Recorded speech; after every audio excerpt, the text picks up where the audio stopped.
Hello, and thank you for tuning in. Today I'm going to talk about how to be happy. I think that I have found a true, genuine happiness that a lot of people spend their entire life searching for. And as with everything else that I advocate for and I talk about, it's all within your power, and you absolutely have the choice to be as happy or as unhappy as you want to be. I feel like when people talk about happiness, they just kind of talk about it generally, and they say things like, well, happiness is a choice and you just have to choose to be happy. And that absolutely is true. I totally agree with that. But I also think that happiness is a series of smaller choices. So before you can just go about life and make a series of choices and hope that it affects and contributes to your long-term happiness, you kind of have to have a way to think about things and figure out how to make choices. The best way to figure out how to make choices and what to do is to base your life off of principles and values. Principles and values are things that are not flexible. They're not something that only apply sometimes or, just occasionally, or maybe in some situations with certain people. Principles and values are things that are applied always, consistently, without a doubt, everything, things that you put before everything else. So principles are things that we can apply generally to everyone, things such as not hurting people, not killing people, and not stealing from people, and treating people how you want to be treated, and basic kind of, humans getting along type of behavior. Where values are a little bit more personal, such as I value my family, and I value my fitness, and I value my health. I value my creativity, and I value being productive. All of those things that, again, are not questionable to me. They're not flexible. I put everything, those come first always.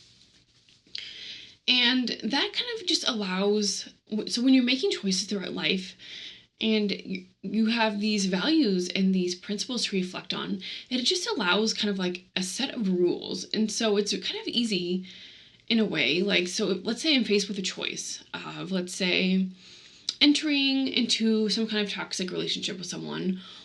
I can look at this list of values and principles and say, does this meet my standards? Does this match the criteria of things that I allow into my life?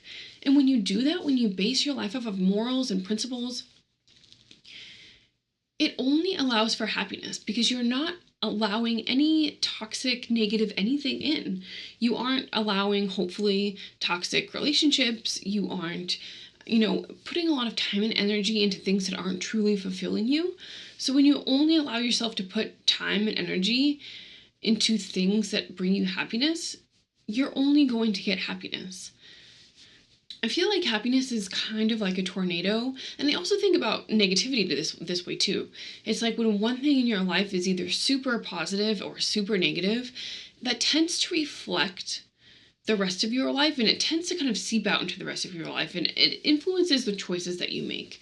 So if you have for example, I have a really positive relationship with my boyfriend, and when we started our relationship, and as we kind of been going, and we've been in it for a few years now, I was like, wow, how can I get the rest of my life to be, as happy as my relationship with my boyfriend is? How can I get my work to be this happy? Can I get all of my life to be this happy? And the answer is yes, you can.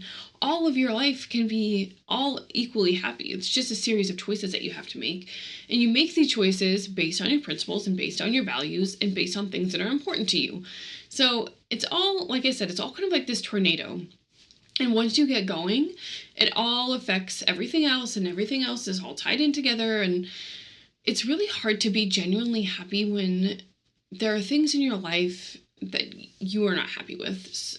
So if you have a bad relationship, or if you are in a job that is not fulfilling or rewarding to you, or if you aren't taking care of your body and you're not exercising, all of those things contribute to your overall happiness. Small choices within our day contribute to our overall happiness. So for example, if I chose to go out and get really drunk tonight, and then I also had to work tomorrow morning, because I have to work so early, I would get up really early, I'd be super hungover, and then I would have a terrible day at work because I wouldn't be feeling well, I wouldn't be at my best, I wouldn't be super productive, which would then lead to I'd probably want to come home, and I'd probably want to not eat something that was super healthy, and then that's just it's just a total cycle of negativity. So you have to choose. Every choice is contributing to your overall happiness, and it takes a little while to get that going. It takes a little while of making positive changes and making positive choices, and surrounding yourself with positive people before that has a large effect. But eventually it does get there. And it just starts with small choices. You have to choose within that moment to be happy and to do something that's going to make you happy long term. I'm not talking about being led by emotion, because that's different. Being led by emotion will lead you into all kinds of toxic and negative behavior and negative ways of thinking as well. One way I'm thinking of that would be what I'm referring to. Let's say, for example, let's say that I was a mom and I had a couple of kids and I was married and I had this home life that I was taking care of. And I decided that I wanted to be happy. So I went on a whim and I left my family behind and I decided to go traveling for X amount of time. Maybe I never came back. Who knows? I'm not talking about things like that. Like whimsical, in the moment, like I'm going to do this thing that's going to make me happy, I think, but it's going to also do this, like really, like that just wouldn't be a good situation. So again, like that could also be applied to my drinking example. Like in the moment, you might be like, oh, this is so much fun, blah, blah, but long term, it's not going to lead to anything positive. So I know that maybe that sounds like kind of simple. It's also a lot of hard work. It's hard to take responsibility for your choices. It's hard to say like, well, I'm responsible for every single thing in my life and I'm not a victim to anything. I obviously do think that, childhood trauma is definitely a thing and a lot of people suffer from it. But again, that's a choice on how we deal with that, on how we take care of that.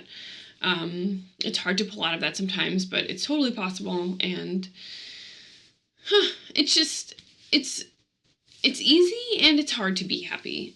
Like I said, it's a lot of responsibility, a lot of choice. You have to do it.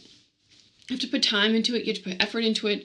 It's hard to say no to things that once made you happy in order to benefit your long-term. Like sometimes I have to say no to things in the moment that I think would make me happy in order to benefit my long-term happiness. So I don't always necessarily see that happiness right away, but I know that long-term I will see that happiness. So it's also kind of, thinking in the present moment, but also thinking for the future, because that's important too.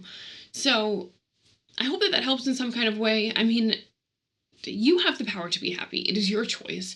It is absolutely your choice. It is more than just waking up and saying, I choose to be happy today. It's every choice that you make has to contribute to your long-term happiness. And those choices are reflected off of your values and your principles, things that are important to you, things that are not flexible to you, things that are set in stone. And that's it. Like that's what it comes down to. Just make good choices. Put yourself first, put your family first, whatever it is. Don't let things get in the way of anything that you value, and don't let anything get in the way of your principles. So I hope that helps. See you next time.